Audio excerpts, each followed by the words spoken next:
Despite an eventual loss to Evansville Rights in 1951 in the state semifinal, a passionate fire had been lit for Crispus Attucks basketball. In 50-51, Mr. Crow's first really state final team, his first state final team. The African American, the Negro, the black community actually rallied behind that ball club in newspapers, in streets, in restaurants. It was the total item of conversation, and the community just fell in behind it. It was perhaps the greatest thing that had happened to the community. Historically, there was a lot of discussion, a lot of pro and con in the black community about building Attucks in 1927, 1928. But in 1951, 2, 3, 4, 5, 6, 7, 8, there was no division at all in the black community about why Attucks existed, why it should exist, and what it did to bring the community together. With future Indiana Basketball Hall of Famers Bailey Robertson, Hallie Bryant, and Willie Gardner only sophomores, the team appeared to be in great shape for a title run in the following years. However, Attucks would have no such luck. In 1952, they would lose in sectionals, and in 1953, they would lose in semi-state after yet another controversial late game call. It seemed as though the close calls always went against Attucks. Despite the questionable officiating, Coach Crow always kept control over his team with his calm demeanor. I never remember him getting a technical, and they had. And I never remember him complaining outwardly about the officials. And he never gave them an opportunity to use officiating as an excuse. So if there was biased officiating, and we have to assume that just because of the nature of things in that time in our history, there was biased officiating. But if there was, then only the officials knew that they were outright biased. There were bad calls. There were calls that you didn't think should have gone the way they did.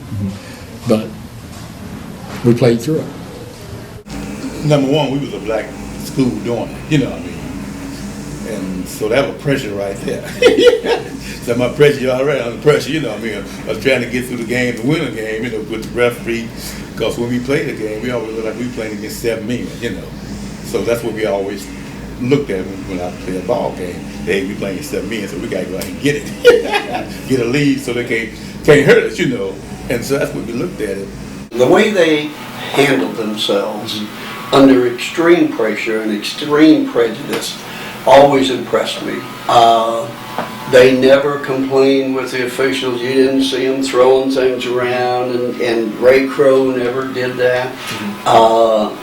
And because of the way they handled themselves, it had a lot to do with what race relations started at that time. With Bryant, Gardner, and Bailey Robertson all graduating, the immediate future at Crispus Attucks looked bleak.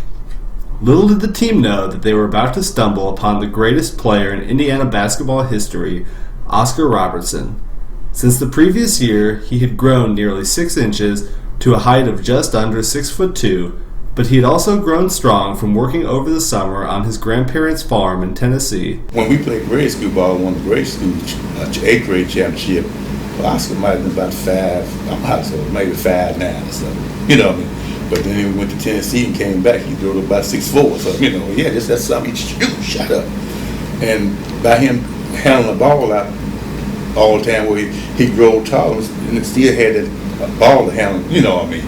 And so he just handled the ball real good and just did everything that you ask for a guy to do on the basketball floor. It was as smooth as silk. There was absolutely nothing he couldn't do on the floor. He was unselfish. Regardless of how many points he scored, he was unselfish. He wasn't, quote, the ball hog. But by the same token, as a ball player, I think they knew that if we're in trouble, we know where to go. We need to go to Oscar. Oscar made the varsity team and helped lead Attucks to the state semifinals against Milan. Although race was not an issue for the players on the court, it seemed that for many in the community, more than just basketball mattered. Before we played Attucks, when we came back from the morning game and we went out for our meal, cars would stop and roll their windows down and say, "Beat those goddamn niggers, get those damn niggers out of here." So the prejudice was overwhelming. And the prejudice in some of the areas that they played in was even worse than that. After their disappointing loss to Milan the previous year, Attucks looked to be back as one of the heavy favorites to win the state title, and Crispus Attucks basketball had reached a fever pitch in the community. Despite the outstanding support the team received, they also faced their share of struggles. Crispus Attucks was still without a home gym, and so the team was forced to play all its home games at Butler's nearby Hinkle Fieldhouse.